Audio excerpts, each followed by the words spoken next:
오늘 말씀은 로마서 14장 1절부터 12절, 제목은 연약한 자와 함께 하라입니다. 초대 교회가 탄생한 후 교회는 빠르게 성장했습니다.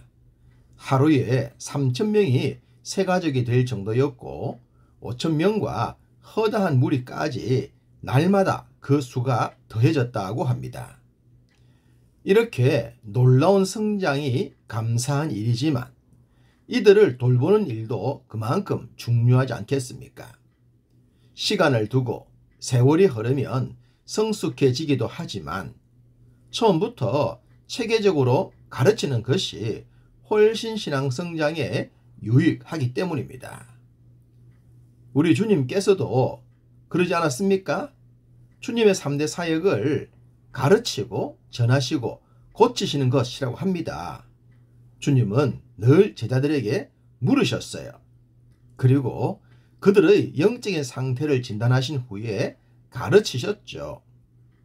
바울도 선교로 지역만 확장하지 않았습니다. 바울의 중요한 사역 중에 하나는 가르침이었죠. 구약의 예언과 신약의 성취, 그리고 그 중심에 예수 그리스도가 계심을 체계적으로 가르쳤습니다. 초대 교회도 당연히 이러한 사역을 해야 했습니다. 그런데 문제는 그 숫자가 너무 많았다는 것이죠. 당시 종교 지도자들이 해결하지 못했던 영적인 답답함을 초대 교회가 보여줌으로 인해 수많은 사람들이 몰려왔습니다. 이제 교회는 그들을 돌보고 가르쳐야 할 책무가 생긴 것입니다. 감사하게도 바나바와 같은 사람들이 자신들의 재물을 헌납함으로 인해 물질적인 부분은 어느 정도 해결되었습니다. 이럴 때의 교회는 7 집사를 세웠고 사도들은 전하고 가르치는 사역에 집중할 수가 있었죠. 교회가 체계적으로 자리를 잡아갔습니다. 초대 교회뿐만 아니라 바울에 의해 세워진 교회도 이와 동일했습니다. 때론 소수의 무리라고 하더라도 그들을 체계적으로 가르쳐야 했죠. 그래서 바울은 가르치는 자의 자세에 대해 먼저 이야기를 합니다. 1절, 믿음이 연약한 자를 너희가 받되 그의 의견을 비판하지 말라. 믿음이 연약한 자는 여러모로 수용해야 할 것들이 많습니다. 만약 유대인이 전도를 받았다면 율법과 복음의 차이를 설명해야 할 것입니다. 율법의 외적 가르침이 말씀의 핵심이 아니라는 것도 가르쳐야 했겠죠. 당연히 의견의 충돌이 일어날 수도 있었습니다. 그럴 때에 그들을 비판하지 말고 수용하라는 겁니다. 이해가 되지 않으니 믿어지지가 않으며 충돌은 일어날 수가 있습니다. 체계적으로 더 잘 믿을 수 있도록 가르쳐야 하는 겁니다. 만약 비유대인들이었다면 어떻겠습니까? 그들도 자신들이 지금까지 믿어왔던 종교가 있지 않겠습니까? 그들 또한 교회에 들어왔지만 영적 충돌은 당연했겠죠. 이방인들에게 우상을 섬기고 우상에게 제물을 바치는 것은 지극히 자연스러움이었습니다. 우리들의 관점에서 보면 어리석음이지만 복음의 핵심을 모르면 그것에 목숨을 걸기도 하죠. 그들이 왜 우상을 버려야 하는지, 왜 우상에게 제물을 바치지 않아야 하는지를 이해시켜야 합니다. 비판하거나 비난하지 말고 말입니다. 특히 당시엔 우상에게 드려졌던 제물 중에서 육류가 가난한 자들을 위해 시중에 유통되었습니다. 당연히 신선도가 떨어졌기에 가격이 저렴했겠죠. 그럼 이런 음식은 먹어도 될까요? 안 될까요? 우리식으로 적용을 한다면 제사드린 음식을 먹어도 되는가 안 되는가입니다. 2절, 어떤 사람은 모든 것을 먹을 만한 믿음이 있고 믿음이 연약한 자는 채소만 먹느니라. 사실 우상 자체가 아무것도 아니기 때문에 우상에게 드려진 제물도 아무것도 아닙니다.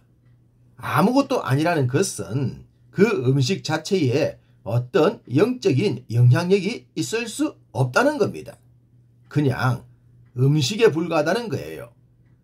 그렇지만 믿음이 연약한 자들의 시각에서 보면 그렇지가 않을 겁니다. 그렇기 때문에 자신의 관점에서만 주장을 하지 말고 상대를 이해해 주라는 겁니다. 혹시나 고기 때문에 채소만 먹는 사람이 있더라도 그를 수용하라는 겁니다. 왜냐하면 음식은 복음의 핵심이 아니기 때문입니다. 비본질에 집중할 필요가 없는 거죠. 이러한 자세는 타인들과의 관계에서도 동일합니다. 남의 하인을 비판하는 너는 누구냐? 라고 했습니다. 남의 하인에겐 남의 주인이 있습니다. 그 주인이 자기의 하인을 주관합니다. 그러니 우리가 그 일에 참견하여 남의 하인을 비판하는 것은 옳은 것이 아니라는 겁니다.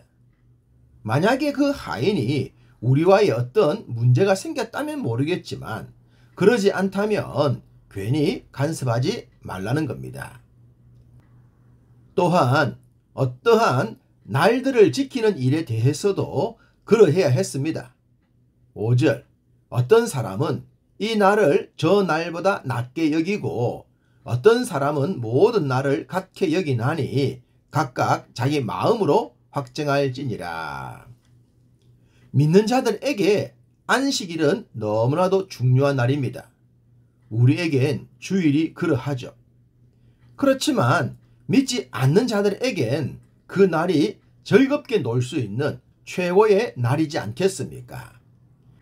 그런 자들이 믿음의 공동체로 들어왔는데 하루아침에 우리처럼 그 날을 지킬 수가 있겠습니까? 쉽지가 않겠죠.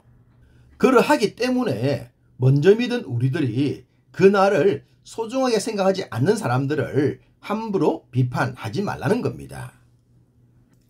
7절 우리 중에 누구든지 자기를 위하여 사는 자가 없고 자기를 위하여 죽는 자도 없도다. 이 말씀은 믿는 우리들에게는 아멘 중에 아멘이지만 믿지 않는 자들에겐 거리가 멀지 않겠습니까? 당연합니다. 믿음으로 거듭났을 뿐만 아니라 성숙한 믿음의 자리에 이른 자라면 사나 죽는 것을 주님께 의탁하는 것이 지극히 당연합니다. 그러나 믿음의 초신자들에게는 너무 광신도적인 말씀으로 보이지 않을까요? 그들은 여전히 삶의 모든 것이 자기 중심으로 이루어지기 때문입니다. 자기 중심적인 삶에서 주님 중심적인 삶으로의 변화, 그것이 바로 믿음의 과정이며 성숙함의 단계라고 하겠습니다. 그러한 자리에 이를 때까지 연약한 자들을 수용하고 비판하거나 판단하지 않아야 하는 것입니다.